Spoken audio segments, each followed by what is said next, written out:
تەقوای خوا بکەن و پارێزکار بن و بزانن ئەو شتەی کە بەندە لە دوا ڕۆژە ڕزگار دەکا ئەو چاکانەیەتی کە لە ژیانی دنیا ئەنجامی داوە ئەگەر بێت و چاکەکانی لە خراپەکانی زیاتر بێت. مسلمانەکان لە خزمەتانە بەردەوامین بە یارمەتی خوا تەبارەکە و تەعالە لە باسی ڕۆژی دوایی، گەشتی نەباسی حەشر و زیندوو بوونەوە و کۆکردنەوەی خەڵک، شێوازی حەشر و کۆکردنەوەی خەڵک بەو شێوازەیە کە پێغەمبەری خوا عەلەیهی سەڵات وەسەلام لە حەدیثێکە بۆمانی باز دەکا دەفەرمێ يحشر الناس يوم القيامة حفاة عراة غرلا خەڵک لە قیامەتە زیندوو دەکرێنەوە و کۆ دەکرێنەوە حفاتەن پێپەتی، عوراتەن ڕوت، غوڕلەن ئەو گۆشتەی لە خەتەنەکردن لێیان کراوەتەوە گۆشتەیشیان پێوەیە، یعنی کەما بەدەئنا ئەوەلە خەڵقی نوعیدو، چۆن سەرەتا دروست بووە، چۆن سەرەتا لەدایک بووە ئاوها دووبارە لە قیامەتە دروست دەکرێتەوە وەکو خۆی بێ زیادوکەم. هەروەکو پەروەردگار تبارك وتعالى أفرمي كما بدأنا أول خلق نعيده وعدا علينا إنا كنا فاعلين. وعائشة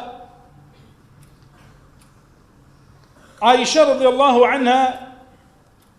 أفرمي كانت بيغمري إخوة عليه الصلاة والسلام فرمي خلق لقيامته زندو دكرينا وأبرين بوكو كردنا وهمو يانكو دكرينا فرمووی حوفاتن عوراتن غوڕلەن وتم ئەی پێغەمبەری خوا ئەگەر ڕوت من سەیری یەکتر ناکەن هەمووی ڕوت و قوت، ئەڵێ فەرمووی ئەی عایشە الأمر أشد من ذلك، قیامەت لەوە ناڕەحەتتر و لەوە قورسترە، کەس شتی وا بە بیریە بێ، کەس بپەرژێ بە شتی وا، کەس نایپەرژێتە سەر شتی وا. الأمر أشد من ذلك، ئەوەندە ڕۆژەکە قورس و ناڕەحەتە، کەس نایپەرژێ سەیری ئەوەکەی تر بکە، کەس بە بیریشی نایە سەیری ئەوەکەی ترکە. وەکو لە کۆتایی وتارەکە بە حەول و قووەتی خوا لە باسی قورسی و ناڕەحەتیەکانی ڕۆژی قیامەت زیاتر ڕوون دەبێتەوە. هەروەها مرۆڤ لەسەر ئەو حاڵە زیندوو دەبێتەوە کە لە ژیانی دنیا لەسەری مردووە، مرۆڤ لەسەر ئەو حاڵە زیندوو دەبێتەوە لە ڕۆژی دوایی کە لە ژیانی دنیا لەسەری مردووە. ئەوەشی هاتووە لە حەدیثەکەی ئەبوو سەعید کە مرۆڤ لەسەر ئەو کەلوپەلەی لە بەریایەتی بەو کەلوپەلە زیندوو دەبێتەوە، مەبەست پێی ئەو حاڵ و بار و کردەوانەیە کە هەیەتی. هەروەکو پێغەمبەری خوا ئەفەرمی عەلەیهی سەڵات وەسەلام یوبعث كل عبد على ما مات عليه، هەر بەندەیەک لەسەر ئەوە زیندوو دەکرێتەوە کە لەسەری مردووە، ئەگەر لەسەر چاکە مردبێ لەسەر چاکە زیندوو دەبێتەوە و لەسەر خراپە مردبێ لەسەر خراپە زیندوو دەکرێتەوە. هەروەها پێغەمبەری خوا عەلەیهی سەڵات وەسەلام ئەفەرمێ کاتێک سزا دێ هەموو خەڵک لە ناوەدا چاکە و خراپیان ثم يبعث على أعمالهم، ئەوسا هەر کەسێکیان و لەسەر کردەوەکەی خۆی زیندوو دەکرێتەوە. و هەروەها لەو حەدیثە مەشهور و معروفەی کە بیستوتانە ئینشاء الله کابرا لە حەجە لە وشترەکەی بەرە بێتەوە وشترەکەی سمێکی لێدا و ئەیکوژێ، پێغەمبەری خوا عەلەیهی سەڵات وەسەلام ئەفەرمێ سەردەموچاوەی دامەپۆشن فإنه يبعث يوم القيامة ملبيا،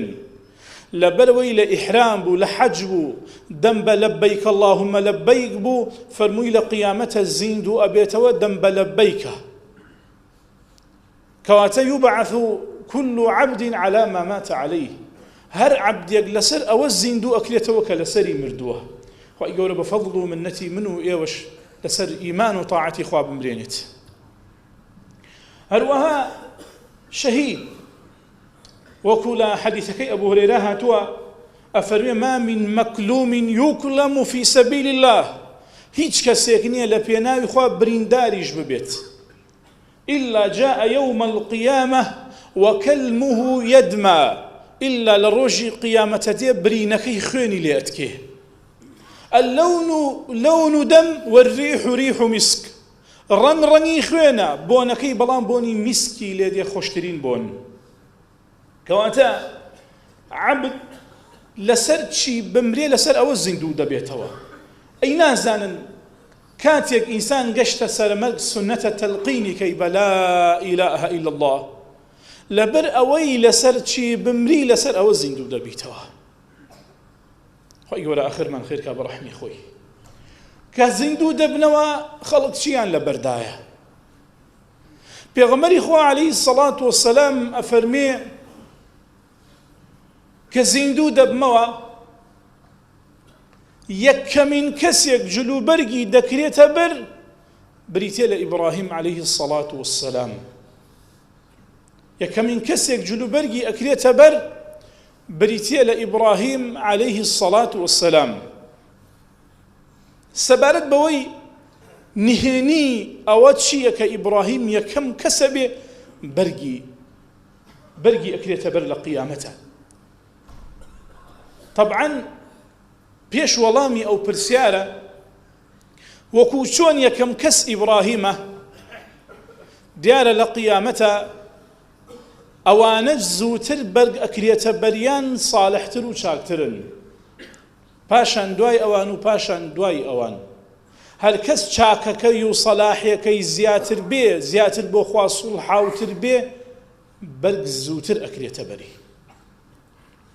وإبراهيمش فقد وكو فضلك كلا الدنيا كاريكي كردو لپاداشتيا هنيك لعلماء لسر ظاهري حديثك قالن بيش بيغمبري خوا عليه الصلاة والسلام برقا كريتا بري هنيك يتريشان الله غير بيغمبري خوايا كمن كسا كبكلو بل أكريتا بري. على كل هر كاميان بي برقي فضل داري إبراهيم عليه الصلاة والسلام. سبارت بوي نهيني چي كم كس إبراهيم جلو برك أكريت بري كبيغمري خواه فرمي عليه الصلاة والسلام يكسى حلة من الجنة برقك أكريت بري لبهشت وهاتوا الله أكبر. ويؤتى بكرسي فيطرح له عن يمين العرش، وهروها كرسيك دينن لتنشتي دسراسي عرش ودادن وإبراهيمي لسر دادن ريت. ثم يؤتى بي فأكسى حلة من الجنة لا يقوم لها البشر. باشان منيش دهيلنو برقيق لبهشت أكان برم مروف تواناي أو برقيني أو اند جوانا. ثم أوتى بكرسي فيطرح لي على ساق العرش. ديسانو كرسيك بومن هيننو ذانا لا عرشا من يجلس أو كرسي دادنيش. نهينيكي أوي ألين إبراهيم عليه الصلاة والسلام كاتي أخريتنا وآقركه همو برقيكي لبرداء كنريت لپاداشتي أوي كوا لبرشاوي أو خلق الرود كرايوا يكا من كسل قيامة برقي ببرادة كريه. الجزاء من جنس العمل. كاتيك عبد بخوارو تكريتوا خوي قولة تبارك وتعالى دايدا بوشيت خوي قولة بستري خوي ستري همو لا يكمان كات بإيمان بتقوى. طبعا هنيك شلن يكمن كسب وكشروالي بوشيوا بو زياتر خودا بوشيني لكاتي نوجو طاعتي بوي هيچ كوي لا شي درنكبي لپاداشتي او سوربوني لسر زياتر خودا بوشيني پاداشتي بو اداته پروردگار تبارك وتعالى كوال قيامته كم كسب جلو برقي اكاتبري. وابراهيمش وكو كسيك سيري جيانمي كزياتر دركوي والله اعلم كرد بيت. جابوا علماء فرمون يكم من كسيك الشروالي لبي كردوه. اگر شي او شروالي وكو شروالي خلقي امرو كرد زمان كان نبيت بلام شروالك کە بۆ سەردەمی خۆی و بۆ کاتی خۆی گونجاو بێ ئەهلی علمە فەرموون یەکەمین کەس بۆ شەڕواڵی لە پێ کوردەوەی زیاتر ستر بێ و جلوبەرگی پۆشراو بێ هەروەیە جلوبەرگی کوردی یەکێکە لە پۆشتەترین جلوبەرگەکانی دنیا حتا بیستمە لە هەنێک لە عولەماوە وتوێتی پۆشتەترین جلوبەرگی دنیا جلوبەرگی کوردیە.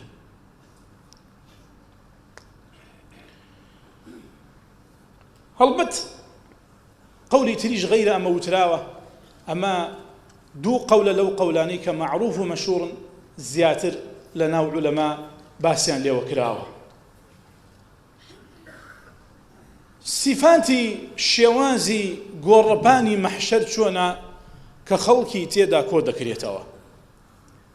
ئەو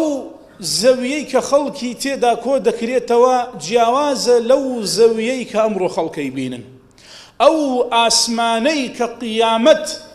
لە سەروی خەڵکەوەیە جیاوازە لەو ئاسمانەی ئەمڕۆ خەڵک لە سەروی خۆیانەوە دەیبینن.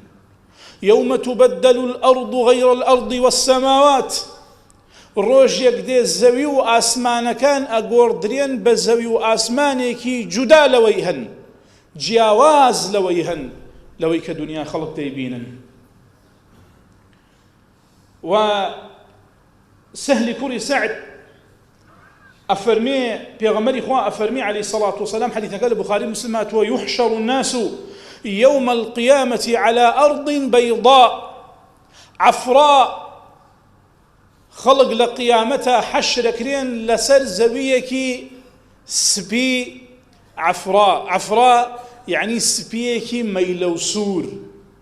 خلق لقيامتها حشركرين لسر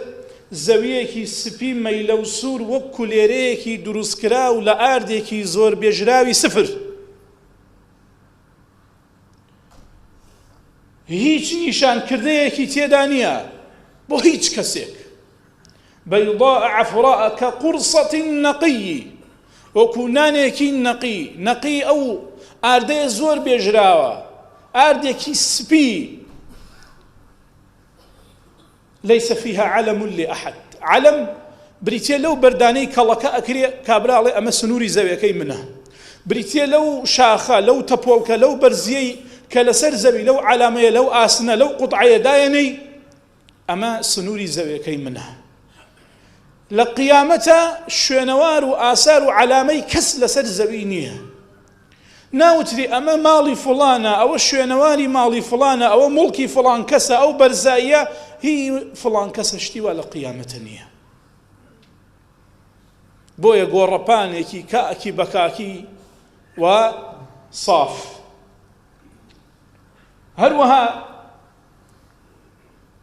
لە عەبدوڵای کوڕی مەسعودەوە هاتووە لەبارەی يوم تبدل الأرض غير الأرض ئەفەرمێ زەوی ئەگۆڕدرێ بە زەویەکی سپی ئەڵەی زیوایە لەم یوسفەک فیها دەم حەرام، خوێنێکی حەرام لەسەر ئەو زەوێ نەڕژاوە، وەلەم یوعمل فیها خەطیئە، تاوانێکی تێدا ئەنجام نەدراوە. و عولەما خلافیان هەیە ئایا ئەم زەویە هەر دەگۆڕدرێ بە زەویەکی تر یا تەنها صیفاتەکانی دەگۆڕدرێ؟ یعنی چۆن کەسێک بە کەسێک دەڵێ ئەوە بۆ وا گۆڕاوی مەبەستی صیفاتت گۆڕاوە؟ ئایا بەم شێوازەیە کە کۆمەڵێک لە ئەهلی علم لەسەر ئەمن پێیان وایە تەنها صیفاتەکانی زەوی ئەگۆڕێ و ئەم قەولەشە دەرەکەوێ دیارترە والله ئەعلم کە تەنها صیفاتەکانی زەوی ئەگۆڕدرێ و صیفاتەکانی ئەم زەویە نییە کە ئەمڕۆ خەڵک لەسەری دەژین و ئەو ئاسمانە و ئاسمانە نییە کە ئەمڕۆ خەڵک دەیبینن. و سەبارەت بە کاتی گۆڕینی ئەم زەویە ئەم ئاسمانە کەی گۆڕانەکەی ڕوئەدا لە حەدیثێک هاتووە کە معروف و مەشهوڕە بە حەدیثەکەی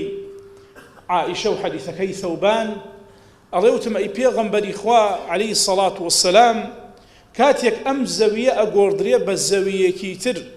و ئاسمانەکانیش خەڵک لەکوێنە و کاتە؟ فەرمی فی ظولمەة دون الجسر. فەرمووی یا لە ڕوایەتەکەی عایشە ئەفەرمێ، ئەوە ڕوایەتەکەی ثەوبان، لە ڕوایەتەکەی عایشە ئەفەرمێ عەلە الصراط، لەسەر پردی سیڕاتن، مەبەستی پێی لە تاریکیەک لە لای پردی سیڕات، لە پێش پەڕینەوە بەسەر پردی سیڕات. بۆیە هەنێک لە ئەهلی علم پێیان وایە یەکەمین قۆناغی ئاخیرەت دوای دەرچوون لە قەبر و بردنیان بەرەو حەشر بریتێ لە چی؟ بریتێ لە حوزی کەوسەر بریتێ لە حوزی کەوسەر و لەم حەدیثەوە ئەوە بۆ موسڵمان ڕوون دەبێتەوە کەوا گۆڕانی ئەرز بە ئەرزێکی تر و ئاسمان بە یەکێکی تر لەو کاتە خەڵک لەو شوێنن کە پێغەمبەری خوا باسی کرد شاهیدیشی لە حەدیثێکی ثەوبانە هاتووە ئەفەرمێ یەهودیەک دێتە لای پێغەمبەری خوا عەلەیهی سەڵاتو وسەلام پێی ئەڵێ ئەی موحەممەد ئەڵێ پاڵێکم پێوە ناوتی موحەممەد ثەوبان ئەڵێ خەریک و لۆش خۆی ئەوە نەستن پاڵم پێوەنە بۆ وا دەکەی بۆ پێڵێ موحەممەد بۆ پێی ناڵێ ڕەسوڵ الله وتی بەو ناوە بانگ یەکەم کە دایکی ناوی ناوە باوکی ناوی پێوە ناو ناوی موحەممەدە ڕەسوڵی خوا فەرمی وازی لێ بێنە دایک و باوکم ناوێن لێ ناو موحەممەد پرسیارەکەت کە وتی پرسیارمی وەڵام مەدەیت و ڕەسوڵی خوا چووکڵێکی گرە دەسە و دای لە ئەرزەکە وتی پرسیارەکەت کە ئەڵێ وتی کاتێک زەوی ئەگۆڕدرێ بە زەویەکی تر خەڵک لەکوێن فەرمی هم في ظلمة دون الجسر جسر مەبەستی پێی پەردی سێڕاتە وەکو باسم کرد لە خزمەتان تا کۆتایی حەدیثەکە کە کابرای یەهودی ئەڵێ ئەم پرسیارانەی من کردم کەس جوابەکەی نازانێ ئیلا پێغەمبەر نەبێت جا دیارە تۆ پێغەمبەری خوای و لە کۆتایی قسەکانە ئەڕۆمە سەر قورسی و ناڕەحەتیەکانی ڕۆژی قیامەت ئەوشیان لە وتاری داهاتوو خوای پەروەردگار بەڕەحم و فەضڵ و منەتی لێمان خۆش بێ و لێمان ببورێ والحەمد لله الحمد لله رب العالمين اللهم صل وسلم وبارك وأنعم على رسولنا وسيدنا وحبيبنا وقرة عيننا محمد صلى الله عليه وسلم وعلى آله وأصحابه وأتباعه أما بعد ڕۆژی قیامەت مسلمانەکان ڕۆژێکی زۆر قرس و ناڕەحەت و ڕۆژێکی زۆر گرانە بەس بێ بۆ گەورەی ڕۆژی قیامەت پەروەردگار وەسفی ئەکا بە ڕۆژێکی مەزن و گەورە وەکو ئەفەرمێ تەبارەکە وتەعالە ألا يظن أولئك أنهم مبعوثون ليوم عظيم آية أوانا نازانا كوا زندو دكرينوا ليوم عظيم للروجيكي مزنو قولك الروجي قيامته يوم يقوم الناس لرب العالمين أو روجي خلق هرهم وهلدصن لقبركانيان بلو لا إخوة ولامي أو دعوة وبانا أدن وكخواي پروردگار باني همو خلقي كردوه أروها پروردگار تبارك وتعالى وصي أكاب قرس وكو أفرمي تبارك وتعالى إن هؤلاء يحبون العاجلة ويذرون الآخرة ويذرون وراءهم يوما ثقيلا إن هؤلاء يحبون العاجلة ويذرون وراءهم يوما ثقيلا أما نحزيان لعاجلة ودنيايا حزيان لبلكيك دنيايا تيدان بلان أو الروجيك قرسا سختا لبيليان كردو فراموشيان كردو خوابانا منده هروها وصي أكاب الروجيك قران أفرمي تبارك وتعالى فذلك يومئذ يوم عسير روجي قيامة روجيكي قرانة على الكافرين غير يسير بو كافر كان آساني روجي قيامة بو كافر كان آساني روجي قيامة دروها پروردگار تبارك وتعالى وصفي قيامتك بوهم نارحتي بوهم مينتي كتي دايا بوهم الراشلكين دا شلكانا للروجي قيامته براديك أو آفرتي منال شير خوركي لكوشايا شير خورك أو جقر قوشكي لبير دروا وهو نارحتي كاني روجي قيامته أو آفرتي كدوغيانا كوربا لكي زكي داءنا بەهۆی قورسی و ناڕەحەتیەکانی ڕۆژی قیامەتە خەڵک حاڵیان تێکە چێ بەڕادەیەک وەکو سەرخۆشوان و سەرخۆشیش نین وەکو پەروەردگار فەرمی تەبارەکە وتعالى يا أيها الناس اتقوا ربكم إن زلزلة الساعة شيء عظيم أي خەڵکینە لەخوا بترسن پارێزکار بن قورس زەلزەلەی قیامەت هاتنی قیامەت ئەو لەرزینەی خەڵک ئەلەرزێنێتەوە شتێکی زۆر مەزن و گەورەیە يوم ترونها تذهل كل مرضعة عما أرضعت وتضع كل ذات حمل حملها وترى الناس سكارى وما هم بسكارى أفردك وشير با جگەر گۆشەکەی ئەدا جگەر گۆشی لەبیرە توێ برکی ئەدا ئەوەی دووگیانە بێچۆکەی لە ئەزرەتە برکەدا خەڵکە بینی وەکو سەرخۆشوان وما هم بسكارى سەرخۆشیش نین ئەی بۆ ولكن عذاب الله شديد بەڵام سزای خوایە زۆر بە قورس و زۆر بە ئێشە لەو ڕۆژە هەر بۆیە بەهۆی ناڕەحەتی ئەو ڕۆژەوە خەڵکانێک چاوەکانیان ئەبڵق دەبێ توروکاندن چاوەکانیشیان لە ئەزرەتە ناتوروکێنن نە بەلای ڕەس نە بەلای چەپ ئاور نادەنەوە بەهۆی ناڕەحەتی و مەترسیەکانی ئەو ڕۆژەوە هیچ لە دڵی نامێنێت دڵێکی خاڵی و بەتاڵ لە هیچ تێ ناگا عقلی درک بە هیچ ناکا لە ئەزرەت و ناڕەحەتی ئەو ڕۆژە و پەروەردگارە فەرمیێ ولا تحسبن الله غافلا عما يعمل الظالمون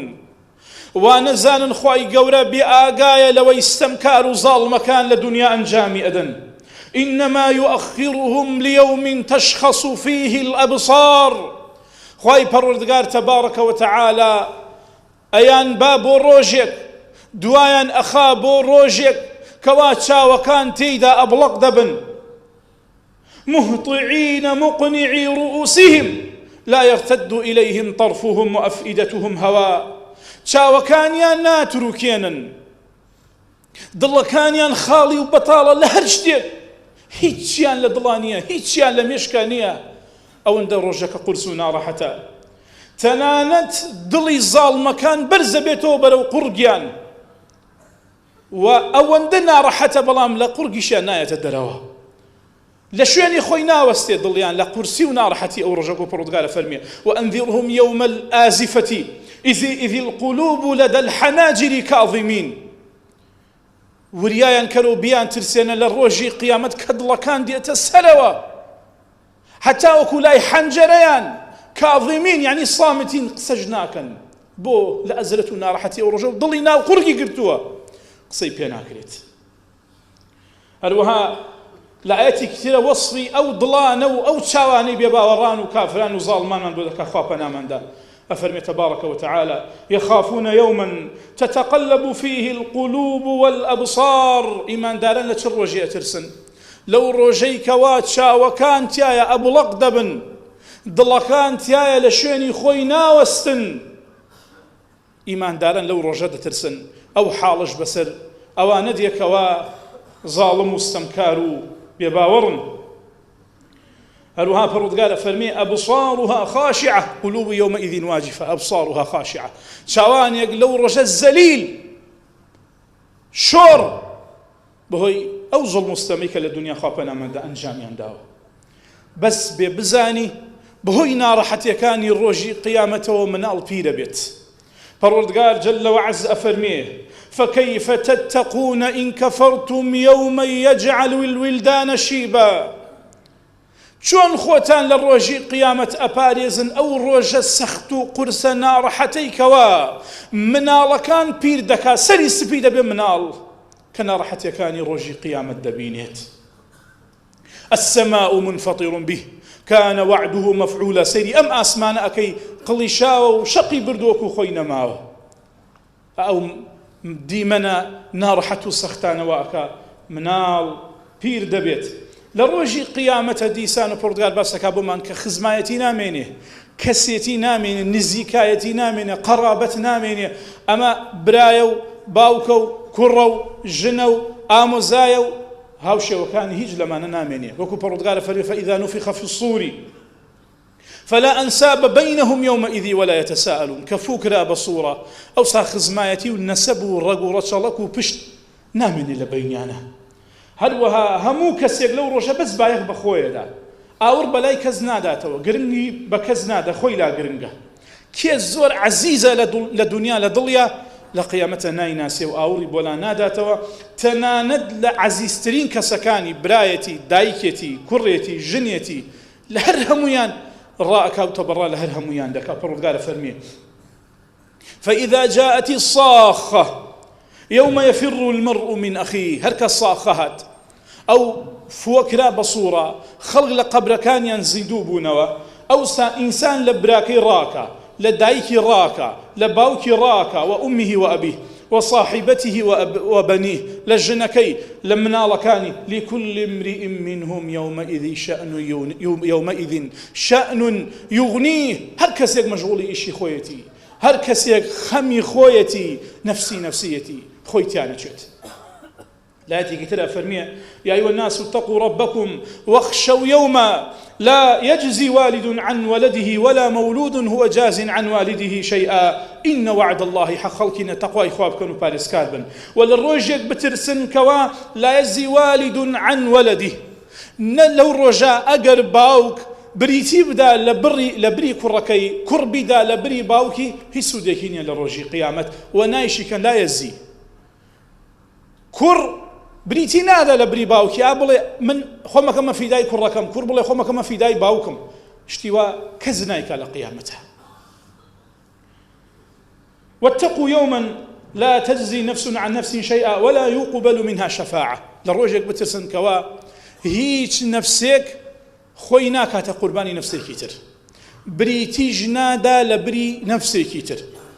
والشفاعة تكاي كسد الروجي قيامته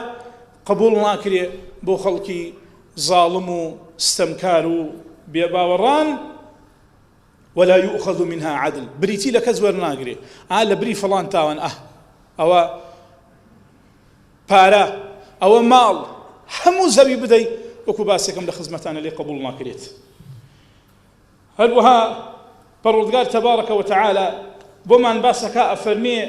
ولو أن لكل نفس ظلمت ما في الأرض لافتدت به أو كسانيك استمكارا لقيامتها أقر الزوي مال وملك يعني بأيدا لبيناوي رزقال بون لأقري دوزخو يعني لافتدت به يعني همو الزوي أكات فدا أي كانت قرباني أي بخشي أو همو الزوي تنها للسزاء بدور مقرن.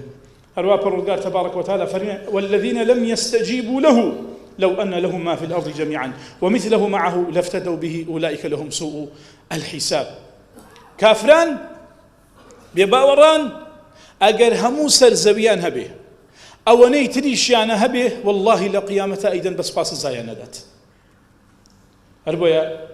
لا يأتي كتير أفرمي إن الذين كفروا وماتوا هم كفار فلن يقبل من أحدهم ملء الأرض ذهبا. نجر زوي